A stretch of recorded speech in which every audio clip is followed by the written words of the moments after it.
প্রিয় দর্শক আসসালামু আলাইকুম। সবাইকে স্বাগতম জানিয়ে শুরু করছি আমার আজকের পর্ব। আজকে আমি আপনাদের 2টি সিদ্ধ ডিম আর পেঁয়াজ দিয়ে দারুণ মজার অনেক বেশি মুচমুচে বিকেলের নাস্তা তৈরি করে দেখাবো। এই নাস্তাটি তৈরি করা খুবই সহজ, ঘরে থাকা অল্প কিছু উপকরণ দিয়ে ঝটপট তৈরি করে নিতে পারবেন। খেতে কিন্তু অনেক বেশি মজার হয়। এই নাস্তাটি শীতের বিকেলে চায়ের সাথে খেতে অসাধারণ লাগে। তৈরি করে খেলেই বুঝতে পারবেন ঠিক কতটা মজার। আশা করছি রেসিপিটি সবার কাছে অনেক বেশি ভালো লাগবে। তো চলুন রেসিপিটি দেখে নিচ্ছি। এই রেসিপিটি তৈরি করার জন্য এখানে আমি 2টি সিদ্ধ ডিম খোসা ছাড়িয়ে পরিষ্কার করে নিয়েছি। এবার একটি ছুরির সাহায্যে ডিমটাকে ছোট ছোট করে কেটে নিচ্ছি। দেখে নিশ্চয়ই বুঝতে পারছেন কাজটা আমি কিভাবে করছি। এই ডিমটাকেও একইভাবে কেটে নিচ্ছি। তারপর একটি মিক্সিং বলে আমি নিয়ে নিচ্ছি। এবার এর মধ্যে 1 কাপ উঁচু করে পেঁয়াজ কুচি দিয়ে দিচ্ছি।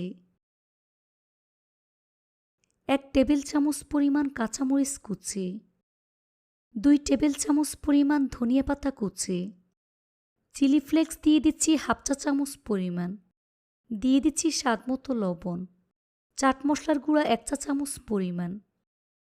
বাইন্ডিংয়ের জন্য 4 টেবিল চামচ পরিমাণ বেসন অ্যাড করে দিচ্ছি। এবার সবকিছু একসাথে খুব ভালো করে মিশিয়ে নিতে হবে।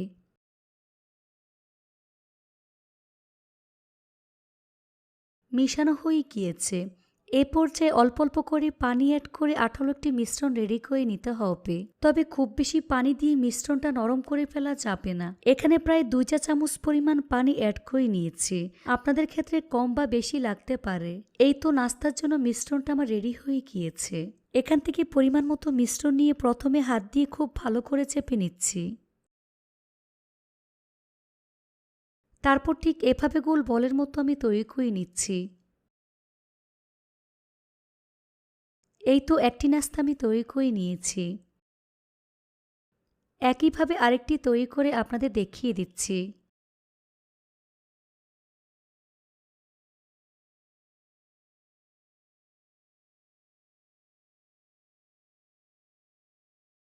একইভাবে আরও একটি নাস্তা আমি তৈরি করে নিয়েছি। সবগুলো নাস্তা একইভাবে আমি তৈরি করে নিয়েছি। এবার নাস্তাগুলো ভাজার পালা। চুলায় একটি ফ্রাই প্যান বসিয়ে পরিমাণ মতো সয়াবিন তেল দিয়ে তেলটাকে মিডিয়াম আঁচে গরম করে নিয়েছি। এবার গরম তেলে একে একে নাস্তাগুলো আমি দিয়ে দিচ্ছি। চুলার আঁচ মিডিয়ামে রেখে এই নাস্তাগুলোকে ভাজতে হবে। এই নাস্তাগুলো ভাজতে খুব বেশি সময় লাগে না, কম সময়ে নাস্তাগুলো ভাজা হয়ে যায়। কিছুক্ষণ পর নাস্তাগুলোকে আমি উল্টে দিচ্ছি।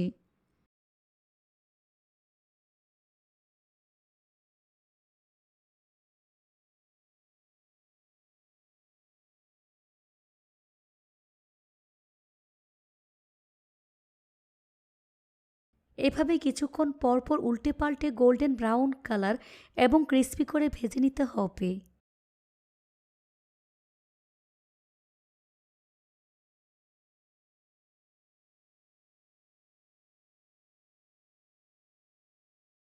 এই তো নাস্তাগুলো ভাজা হয়ে গিয়েছে। দেখুন খুব সুন্দর কালার চলে এসেছে। এবার তেল ছেঁকে নাস্তার প্লেটে নিয়ে নিচ্ছি।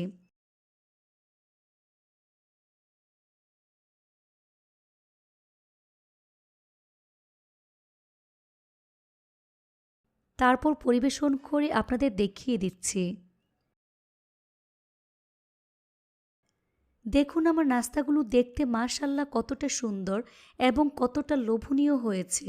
খেতে কিন্তু অনেক বেশি মজার হয়েছে। এভাবে একবার হলেও বাসায় তৈরি করে দেখবেন। আশা করছি বাসার ছোট থেকে বড় সবাই অনেক বেশি পছন্দ করবে।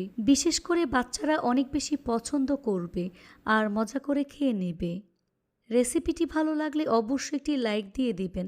ফ্রেন্ডস অ্যান্ড ফ্যামিলির সাথে বেশি করে শেয়ার করবেন। আর আমার ফেসবুক পেজটি ফলো দিয়ে রাখবেন। আজ এখানে বিদায় নিচ্ছি।